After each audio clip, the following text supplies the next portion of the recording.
If you have ever tried to grow anything in the garden, you know that gardening can feel like a constant battle between you and wildlife. From aphids to squirrels to deer, there are hundreds of animals that are literally dying to get to your harvest before you do. But gardening does not have to feel like a war. In this video, I'm going to share with you 10 ways that you can organically control pests in your garden without ever spraying a thing. In my opinion, organic gardening is the only way to go, but we have to figure out a better way to keep things going. We have to figure out a way to work alongside nature, to coexist with all this wildlife, and to keep the garden productive at the same time. I cannot promise you a pest-free garden, but if you adopt my methods in the garden, you're going to have a productive, healthy, and beautiful garden with all the pests under control. The first way to control pests in your garden organically is to plant more plants and to plant a wider variety of plants in every single bed. Don't follow the instructions to have a bed full of cabbages and a bed full of peppers.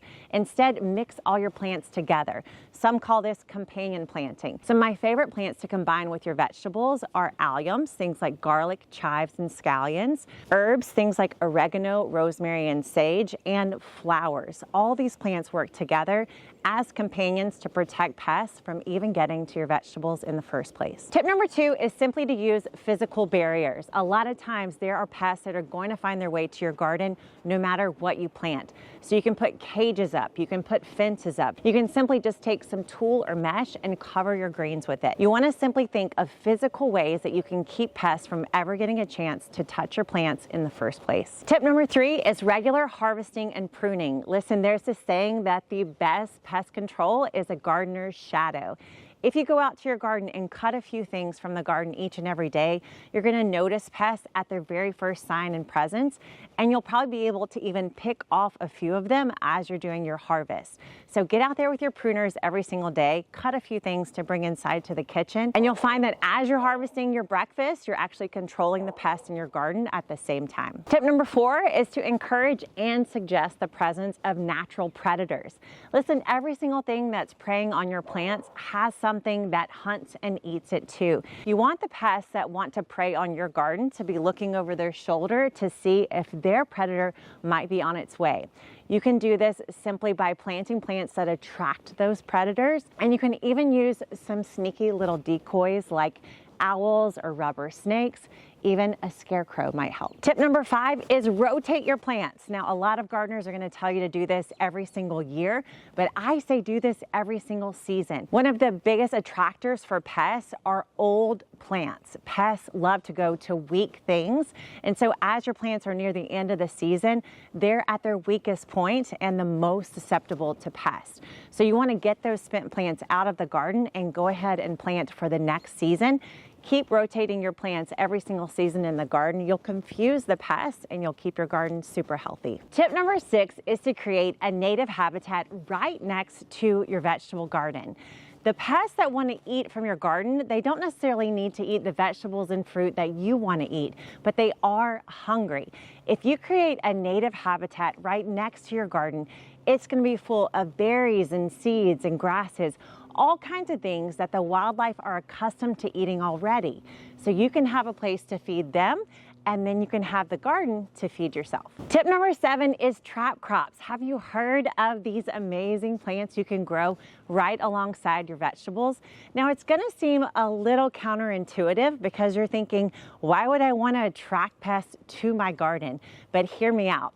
So there are plants that you can put right alongside your vegetables, and they are so attractive to pests that your pests will literally just congregate right around those plants and leave the rest of your plants alone. Some of my favorites are nasturtiums and calendula. They'll collect all these pests on them and then leave my greens pest-free. Tip number 8 is to add a little bit of compost to your soil regularly throughout the growing seasons. I like to think of this as when my body is sick. The temptation is to give myself antibiotics and things that kill the disease, when really what my body needs most is vitamins, nutrition, and lots of liquid to help my body rejuvenate and take care of itself. When you put nice organic compost around your plants, you're giving your plants vitamins. You're giving them all the nutrients that they need to fight off those pests all by themselves. Tip number 9 is to get creative with some decoys and disruptors that you can use in the garden. One of my favorites is copper tape or copper wire. You can also use eggshells or other hard or crunchy things around the base of your plants to make it hard for slugs and snails to get there. There are all kinds of ways you can get creative to make getting into your garden or getting close to your plants a little less comfortable for the pests that want to eat from them. Tip number 10 is using better timing in the garden. One of the things I found that causes the most pest disruption in my garden is when I'm putting plants in at their most vulnerable state. So planting when it's really hot or planting when it's at the height of pest season can set yourself up for disaster right at the very beginning. Instead, you want to start early in the season. You want to get plants well established before pests arrive and before the weather heats up. This is why I love planting my garden way in advance, so I know what to put in the garden each and every week of the year.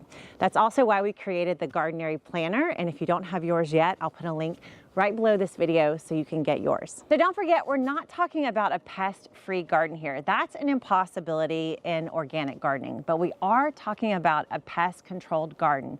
One where we're living in harmony with nature. We're working with nature instead of fighting against it. And believe it or not, all these practices we've talked about today can be done in about 5 minutes a day. In fact, that's why I wrote my new book, 5-Minute Gardener. It's out now everywhere. Do you have your copy yet? I'll put a link right below this video so you can get yours. Inside this book, I tell you all the things you can accomplish just 5 minutes at a time. And this book is packed with seasonal tips every single season that show you how to have a more productive garden and also to control pests and just avoid a lot of the frustrations that all of us face when it comes to keeping up with the garden. Now, don't you go anywhere until you subscribe to this channel, pretty please. Right below this video, you can subscribe, like, and even share this video with someone that you know that's either spraying way too much pesticide or they've given up on gardening entirely because they're so tired of the wildlife. Tell them, don't give up on gardening. Just go watch this awesome video from Nicole at Gardenary. Thank you so much for being here. I wouldn't be here if it weren't for you, and I'll see you next time. Bye for now.